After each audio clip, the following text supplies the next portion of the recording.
Hey everybody, this is Brad from Dallas Geek, and I'm here today with Tui Snider. And we're here today to talk about her books. So Tui, what books do you have with us today? Well, I brought several books. This is the first book that I ever published, and it's self-published. It's called Untitled Texas, and it's like a travel guide to quirky, offbeat, overlooked places all throughout the Metroplex. Nice. And it's the result of me falling in love with a Texan and moving down here. And I was already a travel writer. Yeah. And I kept proposing these ideas to different magazines that I wrote for, and they kept wanting all the Texas cliches. Like, tell us about another barbecue joint. I mean, I love these things, but you know, I wanted to tell them there's more to Texas than that. I mean, we have the only Michelangelo painting in the Western Hemisphere. We have, there's the Salt Palace, a building made out of salt. You know, things like that. There's a life-size version of the Da Vinci's Last Supper. You can see it made out of wax. I mean, this climate, who does that? That's ambition. Exactly. But there's lots of fun things. It's just very family-friendly, fun book. It'll take you. I joke that my books will take you places. So while I was researching this, though, I learned something interesting.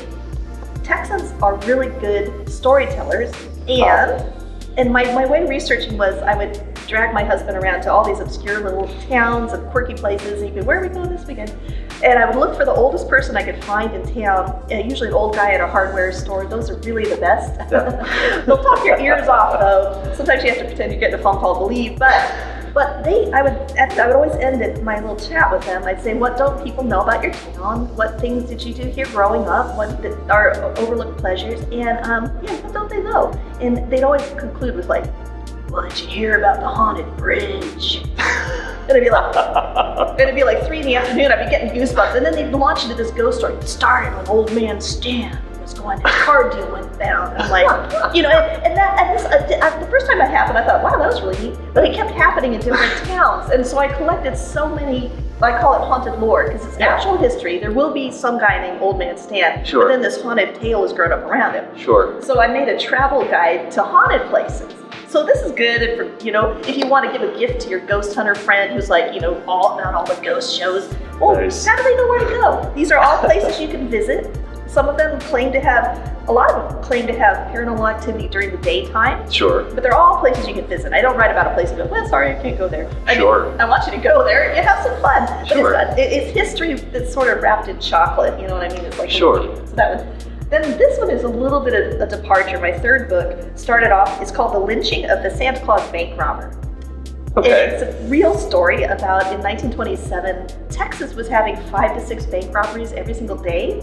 Okay. And so the bank association here decided to offer a $5,000 reward for dead bank robbers caught in the act. So you had to shoot them while it was happening, or kill them, however you want to, and bag them, essentially, while in the act of robbing a bank, and you would get $5,000. Now, to put that in perspective, the average annual income at that time was $1,500. Sure. So, wow, people would get dollar signs in their eyes. So if there was a bank robbery going on, you were either running towards the bank, hoping to nab a bank robber running away. Mm-hmm. So anyway, this guy thought he would dress like Santa Claus and rob a bank. And I thought, well, this is kind of a good, a counter to all the heartwarming stuff you hear at Christmas. I'll just write an article that's a little less than heartwarming, just for the fun of it. Sure. But while I was researching it, I discovered a mysterious blonde woman who's left out of the official record. Okay. And I think she is an integral part. So I got really gripped by it, and I did tons of research, and it was really fun. So it ended up being a little book. Okay. It's my foray into true crime. I do joke, actually, this book especially is the reason that I joke that I used to write fiction, but then I moved to Texas. Because Texas is just, what? That's true? No one's gonna believe me anyway. So I didn't, anyway. But, so I do so much historical research, and I end up in historic graveyards a lot. Sure, and there are quite a few around here. We have some really beautiful, wonderful, very historic graveyards in Texas. And so I wrote a book, this is a field guide, and it's called Understanding Cemetery Symbols. And so it's a guidebook. So like if you are traipsing through a historic cemetery and you wonder, well, what does that symbol mean? Or what does that symbol mean? You can look in here and find out, oh, that's what that means. I have a whole section on like what hands mean. In fact, if you visit my website, which is tuisnider.com, you can get a free guide to the many meanings of hands. So it means something. If you see a hand pointing up, it means one thing. Hand pointing down, you start to notice. I tell you what the secret Masonic handshake looks like on a grave, and different little fraternal organizations. It was a really fun book to write. I'm actually working on a second edition because it's such a big topic. Yeah. But that was really fun. Wow. So for that one, I made 2 companion journals. I made a ghost hunting journal for people to write down their ghost hunting. And with this, I took that photo. This is called the kiss of death. Sure. This is very dramatic. I thought that's a good one for the ghost hunters. And then I made another companion journal called the Graveyard Journal. Okay. And I didn't think anyone was going to buy this one, and this one's actually selling better than the Ghost Hunters Journal, so you never know, really. But this is for people who like to keep track of their historic cemeteries they visit. So these are both just fun journals. I have a few tips about, cemetery etiquette in the front. Sure. And, but most of it's for you to make a really cool keepsake. These make great gifts, too, for your people who like the morbid people. It's not a morbid activity, I'm joking, really. Yeah, no, it's a very historic thing. And I mean, honestly, if you want to be able to experience history, especially in the South, yes. I mean, cemeteries have so much of it that, I mean, it kind of loses some of that macabre feel, yes. and it's a lot more just, the only place you can really find some of the most intact pieces of history. And here in the South, there are a lot of these historic cemeteries where they still have their annual decoration day, or homecoming as they call it, where they'll have a barbecue. You'll see an old barbecue on the side. My friend's like, what's a barbecue doing? She was visiting me in a graveyard. I'm like, they bring it out once a year and they have a picnic out here. And in fact, most people don't realize that America's first public parks were our garden cemeteries. We didn't have public parks. In the day, the Victorian era, you might go out to a garden cemetery, you would be playing games and picnics, kids would be running around. That wasn't considered weird. That was, people just hadn't figured out that people like to get out of the city and get into the nature, and so that was a good thing. No, we're running out of time most likely, so ciao, I'm on it. All right, so then I have my last things here I'm going to talk about. I was the writer in residence for the Tarleton State University's Langdon Review, and it was such a great experience. They put you up in a bed and breakfast, and you're by yourself for a couple of weeks, and you just get to create. I'm like, what am I supposed to do? You have to do public outreach. I did a photo walk, and I made a brochure for their local visitor center that takes you through their local graveyard and tells you about different things. But I also had my first photography exhibit, and so and I released an album of original music called "Come to My Senses." Sure. Available on Amazon. Also CD Baby. It's I don't know if it's your cup of tea, but you can listen to samples of the music because music's very personal. Sure. To me, it's kind of like poetry, and so my music has been described as, most people say it's dreamy and mystical. I play several instruments. I don't know. It's just what comes out. I don't plan like I want it to sound like this. It's just how the songs end up. Sure. But this book tells you has the lyrics.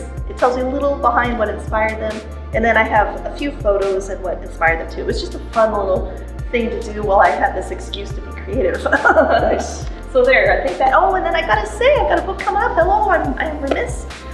Okay, and I want to tell any authors who are watching this, make sure you keep your author website updated and look at least slightly spiffy. Try to keep up on it. I was slacking. I mean, I do. We all get busy, right? So I kind of tweaked mine a little bit, and I changed my front page a little bit. And a publisher came by. I don't know. They work on your SEO, so you're findable. And they find me. They were looking for a travel author for Texas. And I looked on my out of the blue, I get an email from the publisher, and I'm like, is this for real? And then I looked on my website analytics to see who'd been visiting, because I don't do that often. And I saw someone had been really digging through my travel articles on it. So I've got over 650 articles on my website now. It's been up for a while. And I was like, someone's really checking me out. And then we talked back and forth, and long story short, I've got a book contract with him. It comes out, it's called, it's a second edition, so I didn't get to name it. It's called 100 Things to Do in Dallas-Fort Worth Before You Die. But it's up my alley, because I got to run all around the Metroplex, and it was an excuse to travel and see a bunch of stuff I didn't know about. Like, I didn't know we had this really cool Gone with the Wind Museum in Cleburne, and just a lot of fun things. Yeah. And I got some good recommendations while I was, from locals, of course. And I heard a couple of ghost stories, put those aside. But you know how it is. This is Texas. You're going to hear ghost stories. Sure. So yeah, that comes out September 15th. Okay. But it's available for pre-order, and it already got the orange banner as a hot new release on Amazon. So people are interested in it, which is nice. And Very cool. I do want to say that if anyone is interested in like my projects and what I'm up to, I do have a weekly newsletter that you can sign up for. Just go to my website. It's tuisnider.com, and a little pop-up will come saying, hey, join my website. So Awesome. There you go. It's all about me, baby.